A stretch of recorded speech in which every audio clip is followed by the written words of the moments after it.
I don't know if any of you have heard, but the United States of America turns 250 years old this weekend, celebrating do something a little different. Things that I genuinely love about the United States that I wouldn't trade for the world.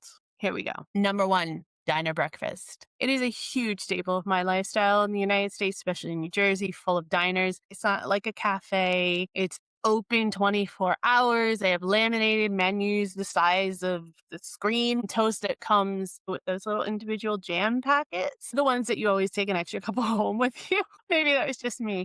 Anyway, there is nothing in the UK that I have found that feels like a diner. I miss it more than anything. Number two, the sense of possibility, this like baseline assumption that Americans have that things can improve and that you have the power to make them different, even though the gaps of where you are and where you want to be tend to be very, very wide, at least at present day, we as a nation, as a people, tend to not want to give up on the fact that it is actually crossable if you want it. England and the UK have so many qualities, but unshakable optimism is not traditionally one of them. It's still in me. It's something I don't know that will ever leave, but also something I don't know that I really want to leave. So that's one thing that I can thank America for. Number three is definitely something that I will never forget, and that's watching my dad march in the parade. Obviously, with him being passed now, this is not something that I'm ever going to be able to recreate. It's been such an important part of my childhood as well as my adulthood and my own child's childhood that it had to go on the list for me. The 4th of July parade specifically was very, very important to my dad. My dad consistently marched in it. He participated in all of the memorial ceremonies. It was a point of pride to him. I couldn't tell you specific years and what happened in the rest of the parade throughout, but what I can tell you is I can see him in his uniform very vividly with his aviator sunglasses on, shooting to salute his fallen comrades as well as to salute the flag that he fought so valiantly for. It's a specific combination of pride and belonging and a family memory and a country that just arrives in your chest when you're a kid watching someone you love do something that means so much to them and so many other people around them. Number four on the list is warm water. If anyone's ever been to the beach in New Jersey, specifically in July, is when the water temperature starts to get really warm. And I always looked forward to those days. It's still very refreshing because it's obviously not quite as warm as the heat and humidity in the air in July. I know British people are very committed to their coastline, and I respect that enormously. The diversity of beaches here, I've stood on British beaches and I have been in British seawater, and I have nothing unkind to say about the experience. But the warm water in the New Jersey beaches around July, water you can actually be in without your body, going into convulsions and shivering immediately. Number five is Halloween. The full commitment to celebrate Halloween, the unapologetic version against the slightly apologetic version that exists here in the UK. Almost every house in the US is decorated. Every child is in a proper costume. People actually, create haunted houses in their own homes and have the trick-or-treaters go through them.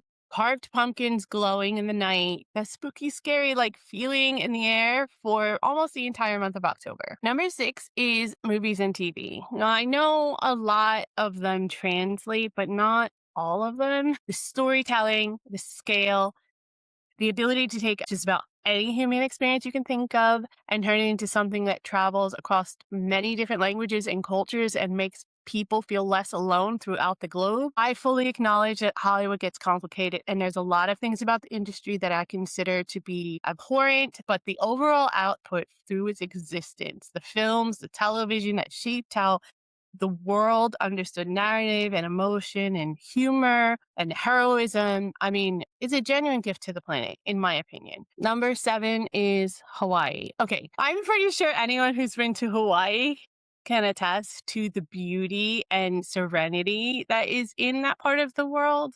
Not only because I've been there and I've had my personal experience, but just being able to stand on the beach in Hawaii in general. The water is amazing. The way the light flickers through the palm trees onto the sand and onto the water. The fact that you can stand on a beach in Hawaii and see see ancient volcanoes and be able to pay homage to a place like Pearl Harbor. It's such an experience, and America has so much beautiful stuff to offer, but Hawaii is definitely one of them. It's absolutely extraordinary. Number 8 is the summer kickoff. I did a whole video about this. Memorial Day weekend, the Jersey Shore, the New Jersey Shore is what we call it. The whole ritual of it, the first beach weekend of the year, same people kicking it off every year in the same place, that feeling of summer, it's officially been granted permission to start, basically. And it's because I grew up in New Jersey and I experienced it every single year. I mean, it is something that I'm super nostalgic about, as you can probably tell. I just remember driving to the shore with my sister on that specific weekend, having those memories, seeing the kickoff in person, the smells, the sounds, the temperatures, the quality of light. Every time I let myself think about it, I start to smile. You could tell I'm thinking about it now. Number 9 is the optimism.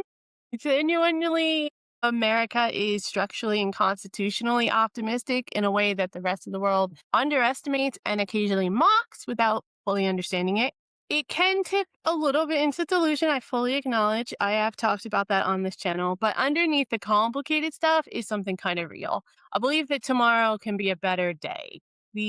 That the arc is upward, even though there are some contradictory sayings and lessons that we are taught throughout living in the United States as well. But overall, especially now that I've lived somewhere that's a lot more reserved, that optimism isn't nothing, even if it is still built on a little bit of propaganda and a little bit of falsehood. And lastly, we have this celebration. The United States does not do understated occasions. I don't know if you've noticed. And I mean that as a complete but I mean that as a complete compliment. Birthdays, full production, national holidays, fireworks for 3 days running. Somebody's neighbor has a bouncy castle. There's a DJ.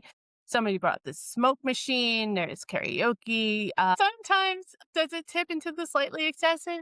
Yes. Are there occasions where the United States marks with the level of spectacle that the rest of the world is in complete amazement at? Absolutely. But even though I can acknowledge how it's probably over the top, I kind of miss it.